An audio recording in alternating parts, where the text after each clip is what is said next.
বিসমিল্লাহির রহমানির রহিম। বাংলাদেশ সশস্ত্র বাহিনীর সাবেক অফিসারবৃন্দ, পরিবারবৃন্দ, সম্মানিত সকল উপস্থিতিবৃন্দ,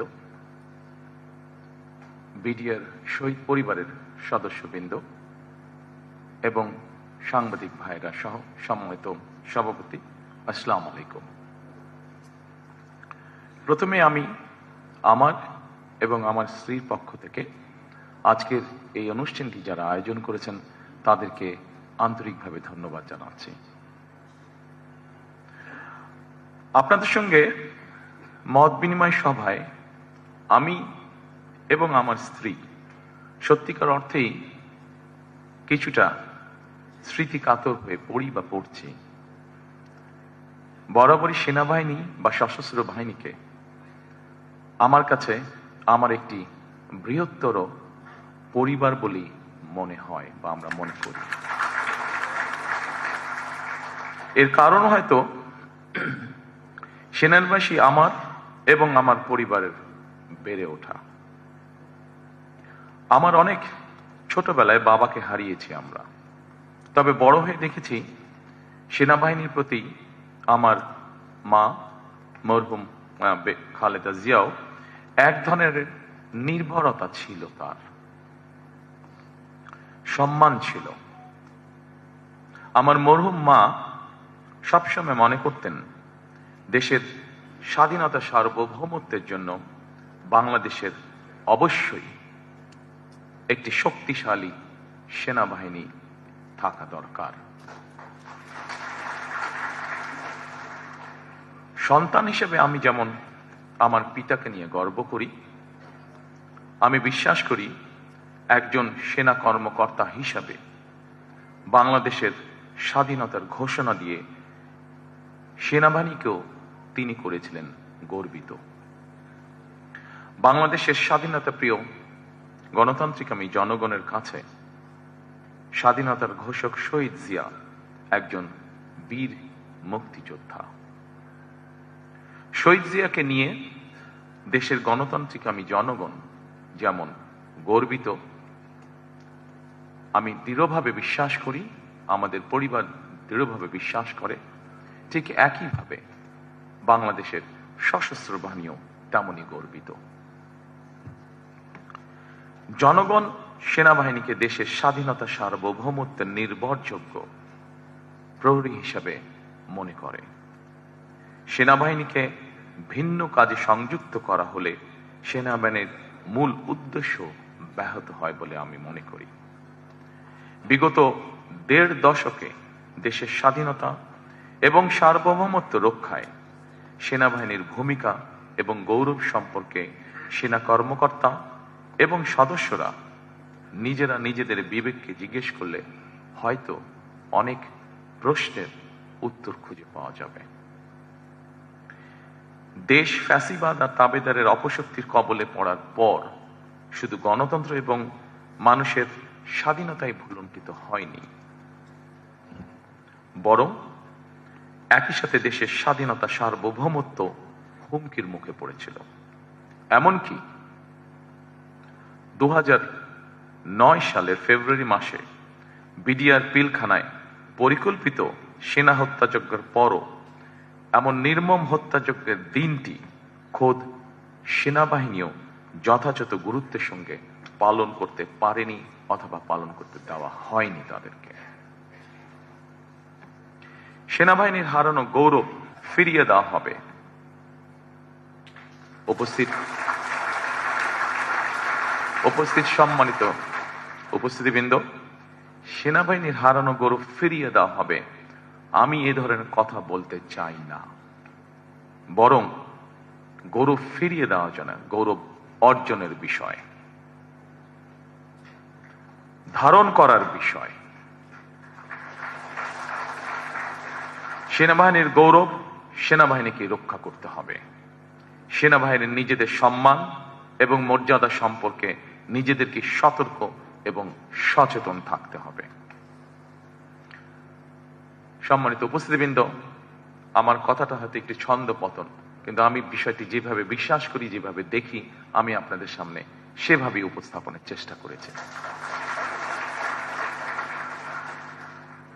তবে একটি রাজনৈতিক দল হিসেবে, একটি রাজনৈতিক দলের সদস্য হিসাবে আমি এতটুকু বলতে পারি, জনগণের রায় বাংলাদেশ জাতীয়তাবাদী দল সরকার গঠনে সক্ষম হলে সেনাবাহিনীকে অবশ্যই কোনোভাবেই রাজনৈতিক স্বার্থে ব্যবহার করতে দেওয়া হবে না।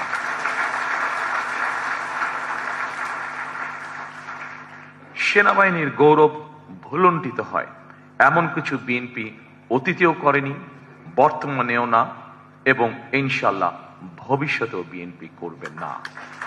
কারণ বিএনপি সবসময় বাংলাদেশের পক্ষের দল। বিএনপি সবসময় বাংলাদেশের স্বাধীনতা, সার্বভৌমত্বের পক্ষের শক্তি। রাজনৈতিক দল হিসেবে বিএনপি রাজনীতির মাঠে শক্তিশালী থাকলে বাংলাদেশের স্বাধীনতা, সার্বভৌমত্ব শক্তিশালী থাকে। সেনাবাহিনীর গৌরব এবং মর্যাদাও ইনশাল্লাহ অক্ষুণ্ণ থাকে। সেনাবাহিনী অবশ্যই রাজনীতি সম্পর্কে সচেতন থাকবে, তবে রাজনীতিতে বিলীন হয়ে যাওয়া অবশ্যই উচিত হবে না। রাজনীতির চাদরে যাতে পেশাদারিত্ব আচ্ছাদিত না হয়ে যায়, এ ব্যাপারে সেনাবাহিনীর প্রতিটি কর্মকর্তা এবং সদস্যকে অবশ্যই অত্যন্ত সচেতন থাকা জরুরি।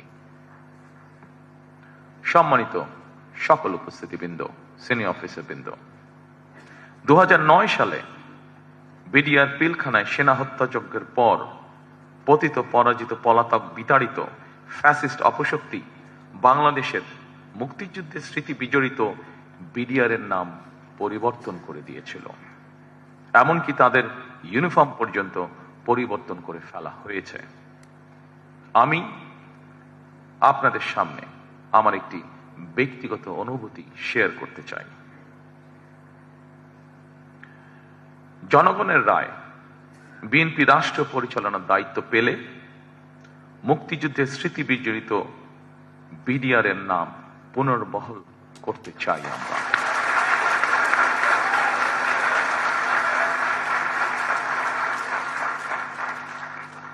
ভবিষ্যতে যাতে কখনোই এই ধরনের ঘটনা না ঘটে, সেই লক্ষ্যে সেনাবাহিনীর সঙ্গে আলোচনা করে বিডিআর পিলখানা সেনা হত্যাযজ্ঞের দিবসটিকে শহীদ সেনা দিবস অথবা সেনা হত্যাযজ্ঞ দিবস অথবা জাতীয় শোক দিবস হিসেবে ঘোষণা করার পরিকল্পনা আমাদের রয়েছে।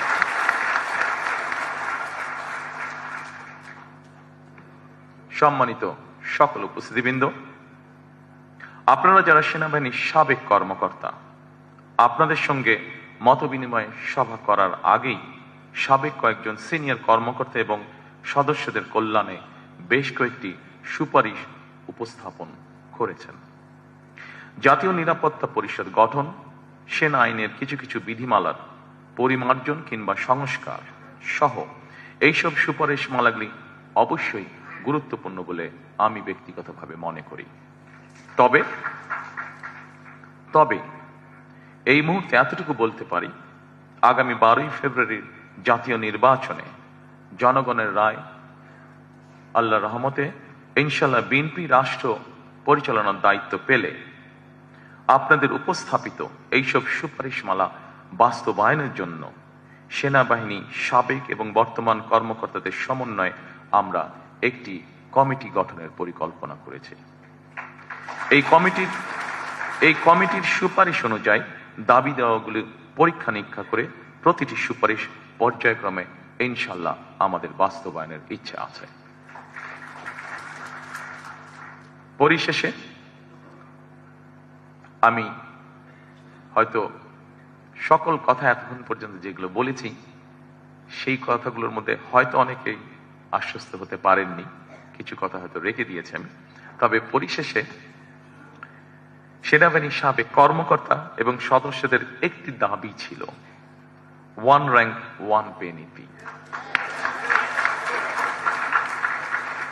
আমি আপনাদেরকে অত্যন্ত আনন্দের সঙ্গে জানাতে চাই যে ইতিমধ্যেই আমরা আমাদের দলীয় ম্যানিফেস্টোতে 1 র্যাঙ্ক 1 পে অন্তর্ভুক্ত করে নিয়েছি এবং এটি আমরা বাস্তবায়নের ঘোষণা এরই মধ্যে জাতির সামনে উপস্থাপন করেছি। ইনশাল্লাহ বিএনপি সরকার গঠন করলে পরে 12 তারিখের নির্বাচনে এটি আমরা যত দ্রুততার সঙ্গে সম্ভব বাস্তবায়ন করব আমরা ইনশাল্লাহ। পরিশেষে সকল উপস্থিতিবৃন্দ, আপনাদেরকে আন্তরিক ধন্যবাদ আবারও জানাতে চাইছি আমাকে এবং আমার স্ত্রীকে আজকে এই সুন্দর অনুষ্ঠানে আমন্ত্রণ জানানোর জন্য। সকলে ভালো থাকবেন ইনশাল্লাহ, সকলে সুস্থ থাকবেন ইনশাল্লাহ। আসুন আমরা চেষ্টা করি আমাদের প্রত্যাশিত একটি সুন্দর নিরাপদ বাংলাদেশ যাতে আমরা গড়ে তুলতে পারি। ধন্যবাদ সকলকে। আসসালামু আলাইকুম।